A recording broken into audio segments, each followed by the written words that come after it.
Definiteness of purpose is the very foundation upon which every structure of success is built, and without it, life drifts like a leaf on the current of a restless river.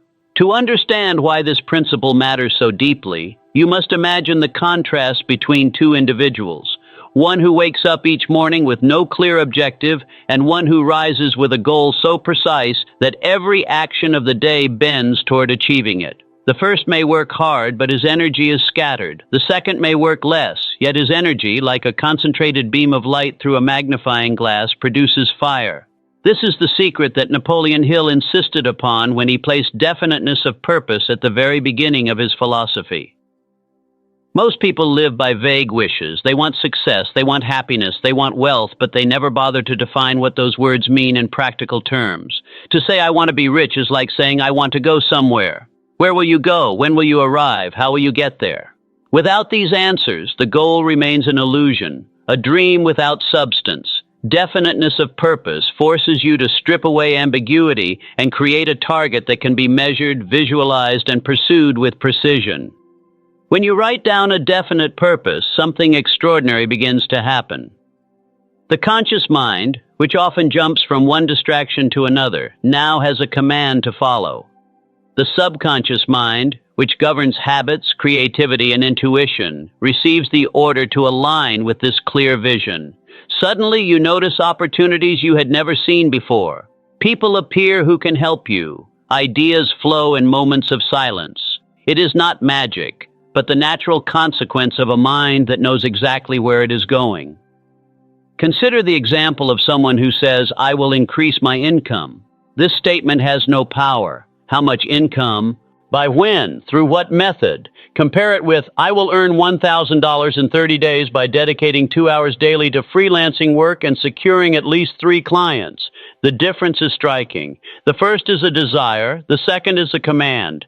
One wanders, the other marches. That is the difference definiteness of purpose makes. The process of defining purpose begins with a decision. What do you truly want?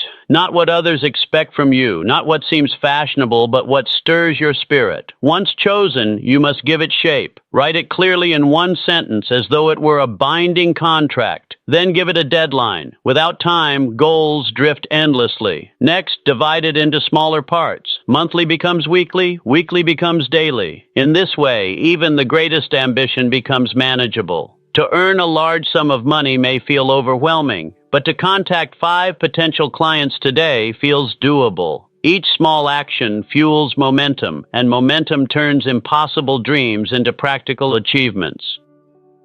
But definiteness of purpose is not only about writing and planning, it is about emotional connection.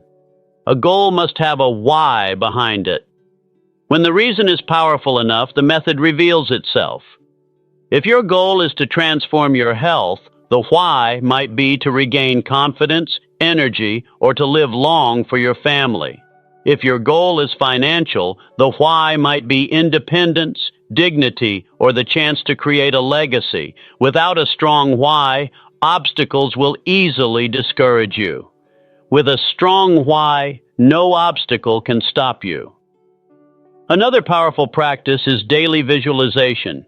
Each morning, close your eyes for a few minutes and imagine your goal already achieved. See it as if it were real. Feel the emotions of victory. Your subconscious does not distinguish between imagination and reality. It accepts what you repeatedly feed it.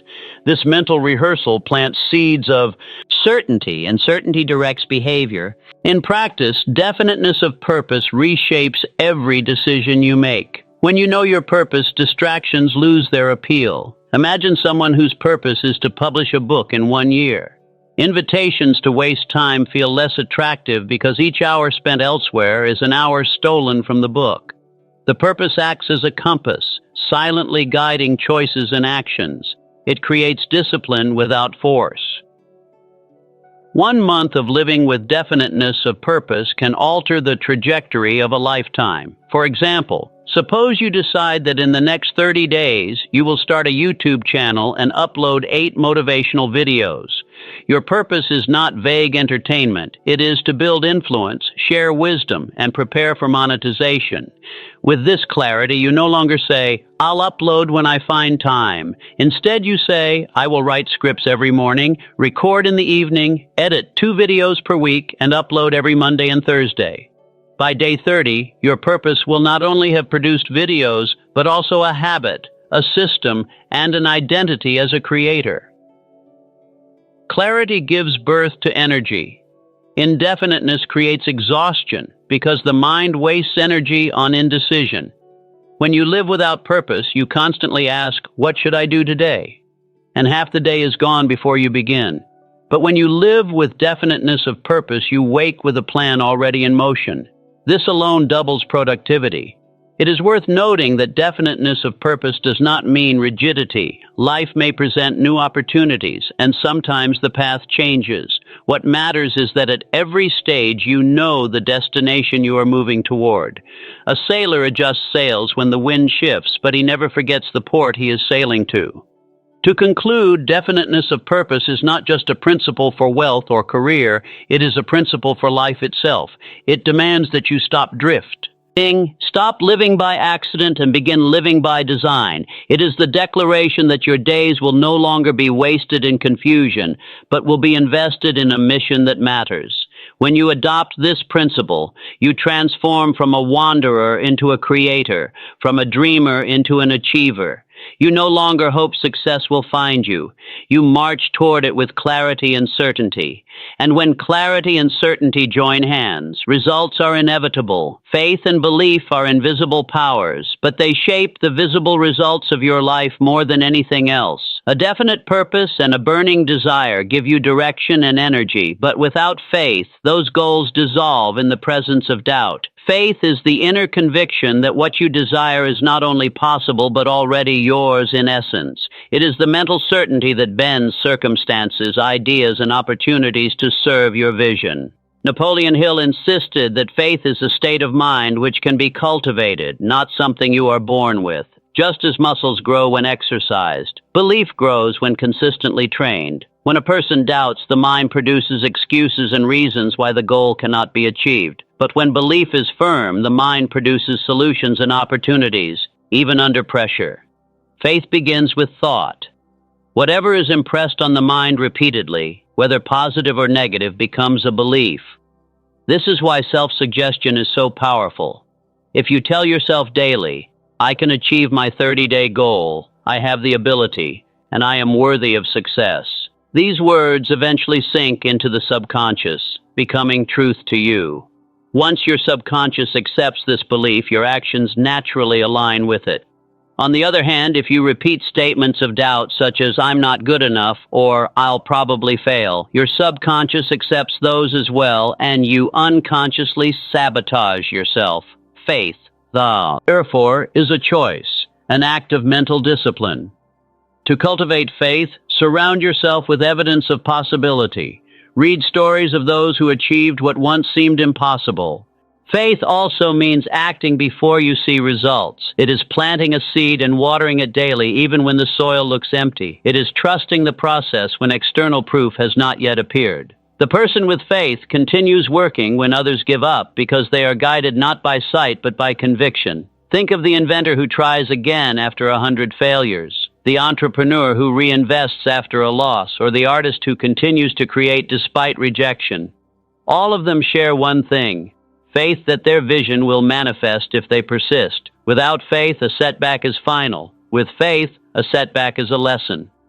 Once faith is firm, it leads naturally into the next principle, which is organized planning. Purpose without a plan is like a treasure map without directions. Many people burn with desire and believe strongly in their dream, but because they fail to plan, their efforts scatter and their progress stalls. Organized planning is the discipline of turning dreams into daily actions, arranging resources, time, and energy in a way that multiplies results. It is the bridge between imagination and reality. Planning begins by breaking a goal into parts. If your purpose is to build a new business, you must plan the first product, the first customers, the method of marketing, the budget, and the schedule. If your purpose is to transform your health, you must plan the meals, the workouts, the sleep schedule, and even the backup strategies when motivation fades. Without this structure, enthusiasm fades quickly because the mind becomes overwhelmed by the size of the goal. A detailed plan creates confidence because you always know what to do next. The most powerful way to organize a plan is to write it out and assign deadlines. For each week, define specific outcomes. For each day, define tasks that push you closer to the weekly target. This way, every day becomes as purposeful, and no effort is wasted. Organized planning also requires flexibility. Life rarely unfolds perfectly, so the plan must be strong enough to guide you, but flexible enough to adapt. A failed tactic is not a failed plan. It is feedback that demands adjustment. The destination remains the same, only the route changes. Another critical part of organized planning is cooperation with others. Napoleon Hill spoke of the mastermind principle, where a group of individuals work together, pooling their experience and insight. A person who insists on doing everything alone is limited by his own knowledge and perspective. But when you plan with others, you multiply creativity, discover blind spots, and gain encouragement when challenges appear. In practice, this might mean finding an accountability partner, joining a study group, or seeking mentorship from someone ahead of you. Organized planning also involves anticipating obstacles in advance. Success rarely follows a straight line, and difficulties are inevitable. If you already expect challenges and design strategies to face them, they lose much of their power to discourage you. For example, if you know your energy fades in the evening, plan the most important work for the morning. If you know you might face rejection from clients, plan to contact twice as many as needed. This way, setbacks feel like part of the journey rather than failures. A well-structured plan combined with faith creates unstoppable momentum. Faith fuels the belief that the plan will succeed, while the plan provides the daily actions through which faith expresses itself. Without faith, a plan feels mechanical and uninspired. Without a plan, faith feels vague and chaotic. But when the two unite, they create a harmony of vision and execution that almost guarantees progress. Imagine a person who decides to save a certain amount of money in their days. With faith, he convinces himself daily that he can and will achieve it. With organized planning, he creates a budget, eliminates unnecessary expenses, and seeks new income sources. Specialized knowledge is one of the great dividing lines between people who dream and people who achieve. General knowledge may win conversations, but specialized knowledge wins opportunities. A person can read newspapers, scroll endlessly on social media, and collect 1,000 facts about politics, sports, or gossip, yet still remain stuck in life because none of that knowledge is applied to a definite purpose. But the moment someone channels attention into one skill, one craft, one area of focus, their value multiplies. The world rewards specialists because they solve specific problems. A doctor is respected not because he knows everything about the world, but because he knows deeply about health. A lawyer is valuable not because she knows the latest celebrity news, but because she understands law in a way others do not. Specialized knowledge is power in action. Napoleon Hill observed that success does not come merely from knowing, but from using what is known toward a purpose. To acquire specialized knowledge, a person must first decide on the field that aligns with their definite purpose.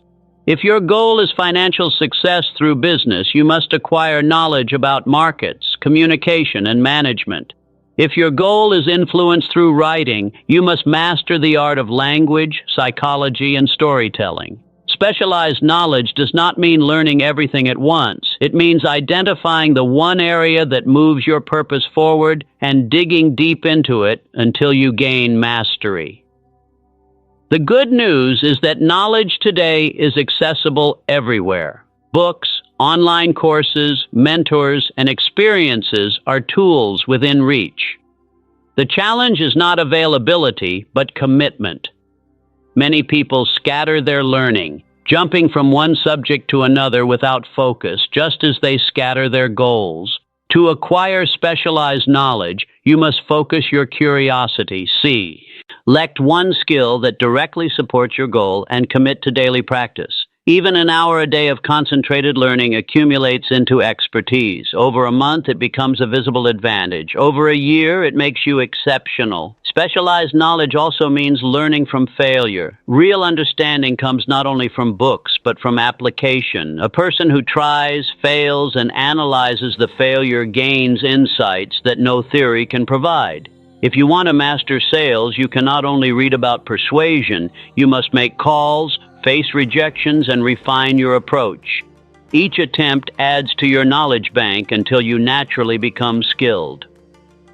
Another important point is that you do not need to personally possess all knowledge to succeed. You can acquire specialized knowledge through association. By surrounding yourself with experts, mentors, or partners, you tap into their knowledge as well. This is why the mastermind principle is so powerful. A leader does not need to know everything, but must know where to find the information and how to apply it. Once you cultivate specialized knowledge, you must keep it alive through continuous growth. The world changes rapidly, and yesterday's knowledge may be outdated tomorrow. To remain valuable, commit to lifelong learning. Make it a habit to ask, what new skill can I acquire this month that will bring me closer to my purpose? This mindset transforms knowledge from a static possession into a dynamic force. Yet specialized knowledge without decision and action is useless. Decision is the moment when thought becomes movement. It is the act of cutting away alternatives and committing to a single path. Most people fail not because they lack knowledge, desire, or opportunity, but because they hesitate. Indecision is a silent killer. Every day lost in hesitation is a day stolen from progress. A person may read hundreds of books, attend seminars, and gain specialized knowledge, but if they never decide to act, that knowledge becomes a burden rather than a tool. Decision must be definite and swift. Decision requires discipline because not every choice will be easy. Sometimes you must decide to let go of comfort, entertainment, or even relationships that drag you away from your purpose. But the strength gained from these choices multiplies in results. To choose your future over your comfort is to invest in a life of meaning. When specialized knowledge and decision unite, the path to success accelerates. Knowledge shows you what to do. Decision commands you to do it. Knowledge provides direction. Decision provides movement. Knowledge may whisper possibilities, but decision shouts commitment. Together, they transform ideas into results. Imagine a person who wants to build an online career. They study digital marketing, copywriting, or design until they gain specialized knowledge. But then comes the crucial moment. They must decide. Will they create a portfolio today? Will they reach out to a potential client this week? Will they launch their service this month? Without that decision, the knowledge stays locked in their mind. With it, doors open, clients appear, income grows, and progress unfolds. The most successful individuals in history were not those who knew the most, but those who decided the fastest. Knowledge prepared them, but decision propelled them. Think of an entrepreneur launching a product before it was perfect, or a leader standing firm in the face of doubt.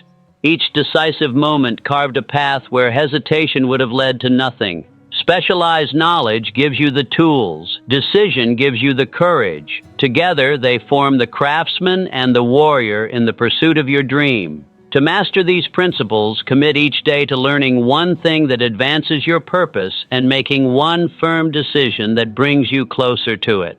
Over weeks and months, the accumulation of knowledge and decisions creates momentum so strong that success becomes inevitable. Persistence is the force that separates the dreamer from the achiever. It is the quiet power that keeps a person moving when enthusiasm fades, when obstacles appear, when doubts whisper in the night. Almost everyone begins with excitement, but few continue with discipline. The early stages of any pursuit feel alive with possibility, but the middle stages test character.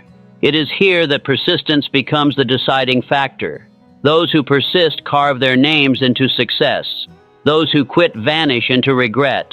Napoleon Hill described persistence as a state of mind that can be cultivated, and like all states of mind, it is born from habit.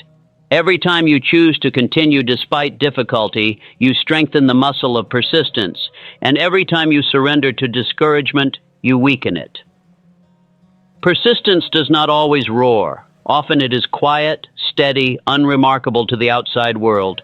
It is the writer who sits down daily to produce a page, even when inspiration feels absent.